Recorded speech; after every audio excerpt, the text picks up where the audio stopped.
Mesdames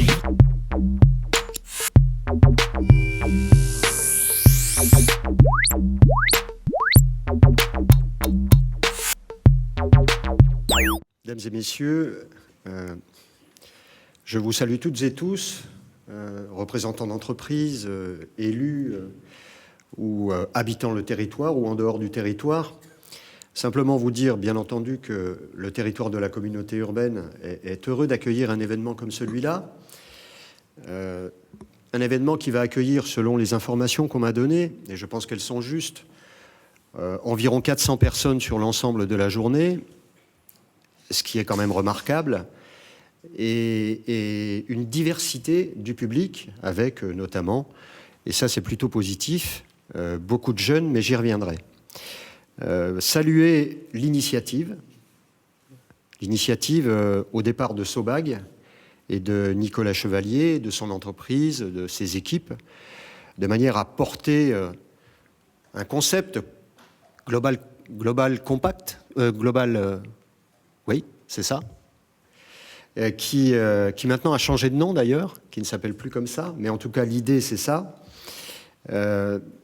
pour des territoires qui soient durables. J'ai toujours cru en plus, et je pense que l'exemple est bon, sur des portages qui relèvent à la fois du public, du monde économique, et parallèlement que ces deux mondes portent des initiatives. On en a quelques exemples ici sur la communauté urbaine, et celui-là en est un autre. C'est-à-dire que si l'initiative est portée par une entreprise, un chef d'entreprise, le cas de Sobag, la collectivité, c'est-à-dire la puissance publique, quelque part, doit être à ses côtés.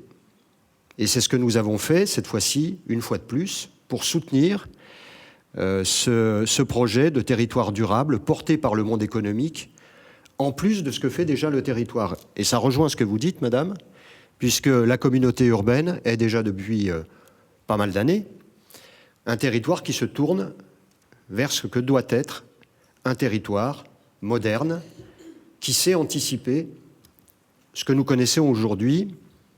C'est pour ça d'ailleurs que la communauté a été le premier territoire à avoir un conseil de développement durable. Donc, nous avons su anticiper les crises qui nous arrivent aussi, parce que malheureusement, l'actualité montre que mieux vaut, et vous l'avez dit, anticiper et être moteur plutôt que de subir. Et aujourd'hui, on voit bien que, pour une part, nous subissons. Mais peut-être que si nous avions su anticiper beaucoup plus, aujourd'hui, on subirait moins sur tout ce qui touche, par exemple, à l'énergie, à l'indépendance énergétique, pas simplement de la France, mais de l'Europe. Et donc, plutôt que de subir toujours, mieux vaut anticiper. Je pense que cette démarche va dans ce sens, et elle sera d'actualité longtemps, parce que quand on constate ce qui est en train de se passer depuis plusieurs années, c'est que les crises que nous avons connues ces derniers siècles étaient quand même espacées. Ce que nous connaissons, nous, depuis, on va dire 2008, ce sont des crises qui ne sont plus conjoncturelles, mais structurelles. Il y a eu la crise financière, il y a eu la crise économique, il y a eu la crise climatique, qui est encore aujourd'hui une réalité, il y a la crise sanitaire, et je dirais même des crises sanitaires, et maintenant la crise énergétique. Et d'autres, sans doute, vont suivre, avec des périodes d'accalmie entre les deux, qui sont des périodes d'accalmie extrêmement courtes. Les 30 glorieuses, c'est fini.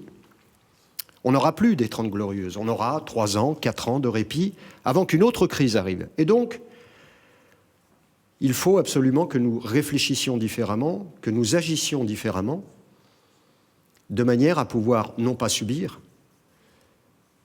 mais continuer le développement de nos territoires, mais d'une autre manière. Et ce concept, c'est celui que vous allez aujourd'hui travailler, échanger, et puis sans doute faire évoluer. Je parlais des jeunes tout à l'heure, et j'en terminerai par là.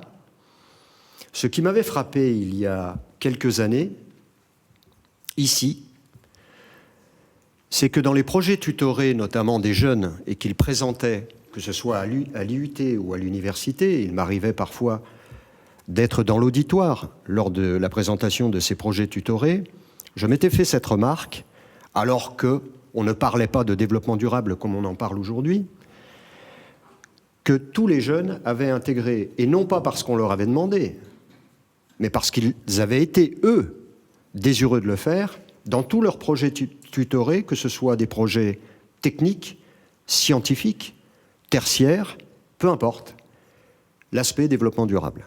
Ça, c'est quelque chose qui m'avait marqué, en disant, c'est quand même assez remarquable que des jeunes intègrent ça, maintenant, dans leurs projets tutorés. Et aujourd'hui, on voit que bien, ça correspondait déjà à une aspiration, et heureusement d'ailleurs, de ces jeunes. Et le résultat aujourd'hui, c'est que grande majorité, pour ne pas dire tous les jeunes qui sont à l'université, intègrent complètement cette façon de réfléchir des projets, quels qu'ils soient. Et l'économie sociale et solidaire que nous voulons mettre en avant sur ce territoire, eh bien, intègre aussi, bien entendu, ce sujet-là, et quels que soient les domaines, puisque l'économie sociale et solidaire touche tous les domaines économiques.